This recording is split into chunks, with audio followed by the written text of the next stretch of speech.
अगर साधारण मनुष्य के प्रेम का तुम विचार करो तो बहुत चकित हो जाओगे। उसके प्रेम में इतनी कीचड़ मिली है, उसके सोने में इतना कचरा मिला है कि सोना तो 1% होगा, 99% कचरा है। प्रेम के नाम पर घृणा तक भीतर छिपी। तुमने ये बात गौर की? प्रेम को घृणा बनने में देर नहीं लगती, मित्र को दुश्मन बनने में देर कितनी लगती। जिस स्त्री के लिए तुम जान देने को तैयार थे, उसी की जान लेने को भी तैयार हो जाते हो, इसमें देर कितनी लगती। प्रेम इतनी जल्दी घृणा बन जाता है? प्रेम घृणा बन सकता है? और अगर प्रेम घृणा बन सकता है तो कैसा प्रेम? प्रेम घृणा नहीं बन सकता। फिर जो घृणा बन जाता है वह प्रेम था ही नहीं, कुछ और था। घृणा ही थी, प्रेम का मुखौटा लगाकर नाटक कर रही थी। प्रेम के नाम पर तुम शोषण कर रहे हो, प्रेम के नाम पर तुम एक दूसरे का उपयोग कर रहे हो, प्रेम के नाम पर तुम एक दूसरे की मालकियत कर रहे हो, प्रेम के नाम पर राजनीति है, कूटनीति है।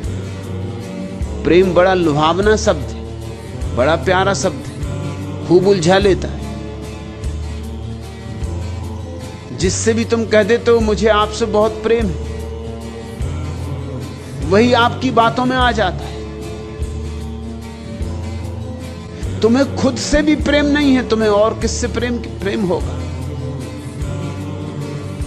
तुम कहते हो हमें अपने बच्चों से प्रेम है, अपने बच्चों से तुम्हें प्रेम नहीं है। अपने हैं इसलिए प्रेम, मेरे हैं, अहंकार का हिस्सा है तुम्हारे, इसलिए प्रेम।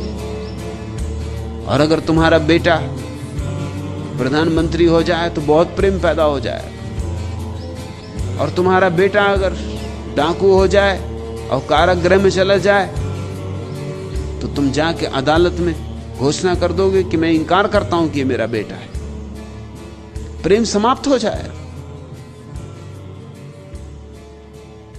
तुम्हारा प्रेम भी अहंकार है, तुम्हारा प्रेम भी उतने ही दूर तक है जहां तुम्हारे अहंकार को सहारा मिलता, सत्कार मिलता, सम्मान मिलता। इस प्रेम के अनुभव के कारण लोगों को भी बात जज जाती है कि प्रेम पाप है, मगर ये तो प्रेम का अनुभव ही नहीं। कंकड़ पत्थर बीनते रहे और कहने लगे हीरे पाप है, हीरों का तुम्हें अनुभव नहीं। प्रेम का थोड़ा अनुभव करो। प्रेम बड़ी अद्भुत घटना है, साधारण नहीं है, अलौकिक है। इस पृथ्वी पर स्वर्ग की छोटी सी जो किरण उतरती है उसी का नाम प्रेम। इस अंधेरे में रोशनी की जो थोड़ी सी झलक उतर आती है उसी का नाम प्रेम। इस पथरीले हृदय में जो थोड़ी आर्द्रता आ जाती उसी का नाम प्रेम। प्रेम का अर्थ है मैं किसी के जीवन में आनंदित हूं, किसी के जीवन से आनंदित हूं, अकारण। प्रेम का कोई कारण नहीं होता। कारण हो तो मोह और अकारण हो तो प्रेम। तुम किसी से कहो कि मैं इसलिए तुम्हें प्रेम करता हूं तो ये मोह। और तुम अगर कोई भी कारण न खोज पाओ, खोजो और न खोज पाओ, लाख खोजो और न खोज पाओ, और तुम्हें यह कहना पड़े कि पता नहीं क्यों, पर प्रेम है तो मोह नहीं। प्रेम जैसे आकाश से उतरता है, पृथ्वी में उसकी जड़ें ही नहीं होती।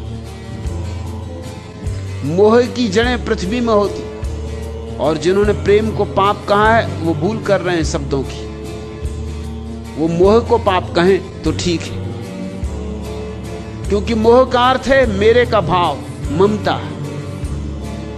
प्रेम में तो मोह होता ही नहीं। प्रेम तो बड़ा निर्मोही है।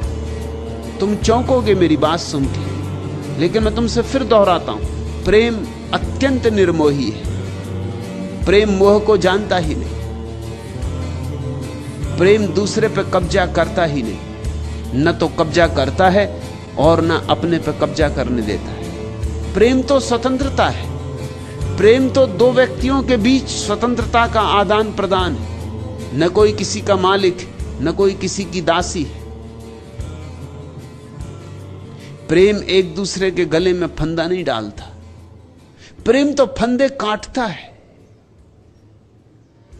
अगर कभी तुम्हारे जीवन में प्रेम का अनुभव हो तो तुम चकित होगे, तुम भी मुक्त हुए और जिससे तुम्हारा प्रेम है वह भी मुक्त हुआ। प्रेम मुक्ति लाता है, प्रेम मुक्तिदायी है। और ऐसे प्रेम को ही जीसस ने ईश्वर कहा, बुद्ध ने ध्यान की अंतिम परिणति कहा, महावीर ने कैवल्य का स्वभाव कहा। इस प्रेम को पाप नहीं कहा जा सकता। तुम्हें पंडितों, पुरोहितों की, संतों, महात्माओं की, तथाकथित संतों महात्माओं की बातें जच गईं क्योंकि तुम्हारे अनुभव के अनुकूल पड़ गई। तुम्हारा अनुभव ही गलत है। तुम्हारा अनुभव कंकड़ पत्थरों का है। और जब संतों महात्माओं ने कहा कि सब हीरे कंकड़ पत्थर हैं, तुम्हें भी बात जची कि बात तो ठीक ही। और तुम्हारी जिंदगी का प्रेम का जो अनुभव है इतना दूषित है, इतना धुआं धुआं है, ज्योति का तो पता ही नहीं चलता, बस धुआं ही धुआं है। कि जब पंडितों ने कहा कि आंखें खराब होती धुएं से और पीड़ा ही पीड़ा मिलती है, सुख मिलता कहां, तुमको भी बात जची क्योंकि यही तो तुम्हारा भी अनुभव है। लेकिन मैं तुमसे कहता हूं, प्रेम निर्धूम शिखा है। प्रेम से धुआं पैदा नहीं होता। हां, प्रेम में जो कचरा है उसके जलने से धुआं पैदा होता है। ऐसा समझो कि तुम लकड़ियां जलाते हो, कब धुआं पैदा होता है, कब धुआं पैदा नहीं होता, तुमने विचार किया? लकड़ियों के जलने से धुआं कभी पैदा नहीं होता। अगर लकड़ियां सूखी हो, अगर उनमें पानी ना हो भीतर, अगर गीली ना हो, तो लकड़ियों से कभी धुआं पैदा नहीं होता। अगर लकड़ी सच में ही सूखी हो, पूरी सूखी हो, उसमें रत्ती मात्र भी जल का अवशेष ना रहा हो, तो जरा भी धुआं पैदा नहीं होगा। लकड़ी के जलने से धुआं पैदा नहीं होता। लेकिन लकड़ी गीली हो तो धुआं पैदा होता है। वो गीलापन लकड़ी नहीं, विजाती।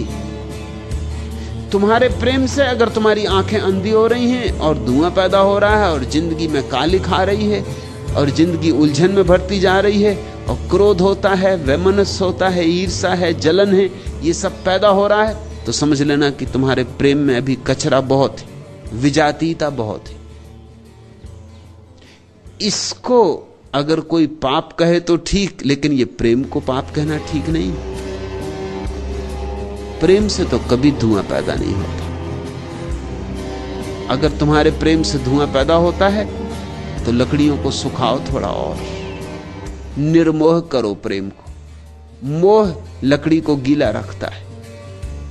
निर्मोह करो प्रेम को, अनासक्त करो प्रेम को। प्रेम को घृणा से, ईर्ष्या से, जलन से मुक्त करो और फिर तुम हैरान हो जाओगे कि प्रार्थना की जरूरत ही ना रही, तुम्हारा प्रेम ही प्रार्थना बन गया।